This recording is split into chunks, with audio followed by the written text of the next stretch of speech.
Hello guys, welcome to Telugu cinema ముచ్చట్లు. Satyadev main లీడ్లో చేసిన cinema zebra. ఈ సినిమాకి థియేటర్లో రెస్పాన్స్ బాగానే వచ్చింది. రీసెంట్గా ఒక ఇంటర్వ్యూలో ఈ సినిమా రిజల్ట్ పైన హ్యాపీగా ఉన్న సత్యదేవ్ చెప్పాడు.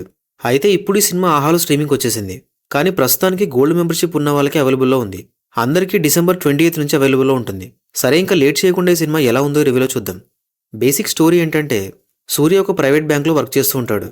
తన గర్ల్ ఫ్రెండ్ స్వాతి వేరే బ్యాంక్లో వర్క్ చేస్తుంది. ఒకరోజు స్వాతి బ్యాంకులో పెద్ద మిస్టేక్ చేస్తుంది. దాన్ని కరెక్ట్ చేయడానికి సూర్య రంగంలోకి దిగుతాడు. ప్రాబ్లం సాల్వ్ అయితే చేస్తాడు, కానీ అనుకోకుండా సూర్య పెద్ద ప్రాబ్లంలో ఇరుక్కుంటాడు. ఏంటి ఆ ప్రాబ్లం అనేది సినిమాలో చూడాలి. బానే ఉంది సినిమా. లక్కీ భాస్కర్ తర్వాత బ్యాంకింగ్ ఫ్రాడ్ బ్యాక్డ్రాప్లో సినిమాలు వస్తూనే ఉంటాయి అనుకుంటా. యాక్చువల్గా ఈ సినిమా స్టార్ట్ అయ్యాక కొంచెం లక్కీ భాస్కర్ లాగా ఉంది ఏంటి అనిపించింది, కానీ కాసేపు అయ్యాక ఇది డిఫరెంట్ సినిమా అనిపించింది. సినిమా స్టార్ట్ అయితే బాగైంది. జస్ట్ ఒక 15 minutesలోనే మనం ఎంగేజ్ అయిపోతాం. ఎందుకంటే సూర్య ప్రాబ్లంలో ఎలా ఇరుక్కుంటాడు అనేది తెలుసుకోవాలని క్యూరియాసిటీ ఉంటుంది. ఎప్పుడైతే సూర్య స్వాతికి హెల్ప్ చేయడం స్టార్ట్ చేస్తాడో ఆ సీక్వెన్స్ మొత్తం చాలా గ్రిప్పింగ్ అండ్ ఇంట్రెస్టింగ్ అనిపించింది. అయితే సినిమా అంతా కంప్లీట్ కాన్సెప్ట్ బేస్ పైన వెళ్తుందేమో అనుకున్నా, బట్ ఒక్కసారి విలన్ ఎంట్రీ ఇచ్చేసి లైట్గా కమర్షియల్ జోన్లోకి వెళ్ళింది సినిమా. ఇంకా నాకు సర్ప్రైజింగ్ అనిపించింది ఏంటంటే, విలన్కున్న ఎంట్రీ కానీ, ఎలివేషన్ కానీ, బ్యాక్ స్టోరీ కానీ హీరోకి లేవు. త్రూ అవుట్ సినిమాలో సూర్య కథలో ఒక పాటలాగే ఉంటాడు. అది యాక్చువల్గా బాగా అనిపించింది.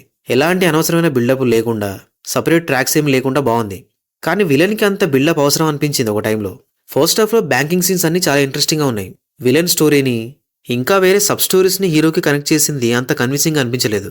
బట్ స్టిల్ హీరో చేసే ఫ్రాడ్ కానీ, సిచ్యువేషన్స్ని హ్యాండిల్ చేయడం కానీ చాలా ఇంట్రెస్టింగ్ అనిపించింది. సెకండ్ హాఫ్ కొంచెం డల్ అనిపించింది స్టార్టింగ్లో, బట్ మళ్ళీ బ్యాంక్ సీన్స్ వచ్చాక ఇంట్రెస్టింగ్ అనిపించింది. మెయిన్గా సెకండ్ హాఫ్లో రాబరీ సీన్ హైలైట్ ఉంటుంది.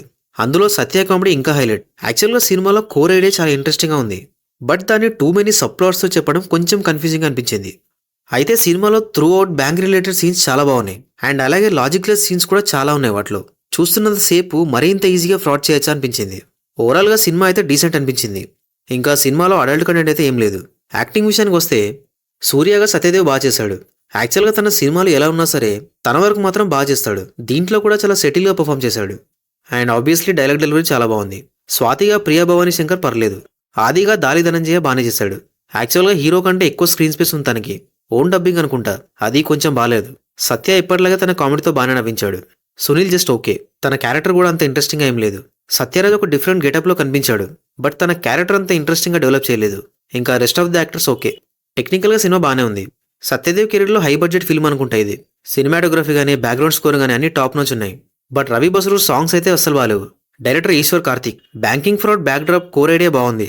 ఇంట్రెస్టింగ్గా డీల్ చేశారు కూడా. అయితే చాలా ఇల్లాజికల్ సీన్స్ కూడా రాసుకున్నారు, అండ్ సబ్ ప్లాట్స్ కూడా చాలా ఎక్కువైపోయాయి. అందువల్ల స్క్రీన్ ప్లే కొంచెం కన్ఫ్యూజింగ్ అనిపించింది, బట్ ఓవరాల్గా అయితే ఎంగేజింగ్గా తీశారు. ఫైనల్గా జీబ్రా డీసెంట్ క్రైమ్ థ్రిల్లర్, డెఫినెట్గా చూడొచ్చు. That's it guys, thank you for watching this video.